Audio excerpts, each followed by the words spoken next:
Welcome back to A320 Knowledge, your trusted source for Airbus expertise.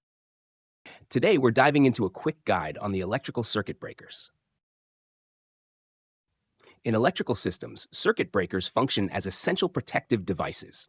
They operate on the fundamental principle of current overload protection. Imagine an analogy where electrical current flowing through a wire is akin to water pressure traveling through a hose. Just as excessive pressure can cause the hose to burst, an overabundance of current can lead to overheating and potential fire hazards within electrical components. Circuit breakers act as automated sentinels, meticulously monitoring the current flow. When a surge or overload situation is detected, they swiftly interrupt the electrical circuit, thereby safeguarding against damage to equipment and mitigating the risk of fire. The circuit breakers can also be used to reboot systems that have temporarily malfunctioned. Now there's two primary locations for the circuit breakers, one on the overhead panel and the other on a panel behind CM2's chair. The circuit breakers chosen for the overhead panel are the ones that are powered in the emergency electrical configuration. They are organized by their respective aircraft system, such as flight controls, autoflight, etc. On the Airbus A320, the aircraft's electrical systems rely on two distinct types of circuit breakers, those marked in green and those in black. The green circuit breakers are under constant monitoring by the flight warning computers. Should any of these green breakers trip, an alert is triggered through the ECAM.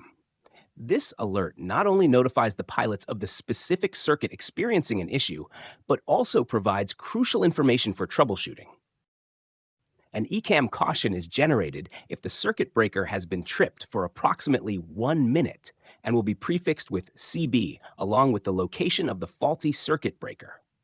Note, if the ECAM is cleared without resetting the tripped circuit breaker, any additional tripped breakers will not be detected. Airbus employs a meticulous identification system for its circuit breakers, ensuring efficient location and troubleshooting. This system utilizes a combination of alphanumeric codes displayed on the breaker panels. Each panel is further segmented into a grid format, with columns designated by letters and rows designated by numbers. For instance, the location of the FMGC1 main circuit breaker is labeled B2. In this example, B signifies the specific column you need to locate, while 2 represents the corresponding row within that column. By systematically following this grid-based approach, pilots can swiftly identify the precise circuit breaker associated with a particular system. The black breakers, on the other hand, are not monitored by the flight warning computers and do not trigger any ECAM messages when tripped. Therefore, the pilots need to be extra vigilant and keep an eye on them during scans. You might also notice some breakers with a small white collar around them. This is a lockout mechanism used by maintenance crews. It ensures a specific system, maybe one undergoing repair, stays completely off, preventing accidental activation. Circuit breakers with special red collars are associated with wingtip breakers. The collars are to prevent flight crew pulling and resetting these, potentially causing aerodynamic asymmetry.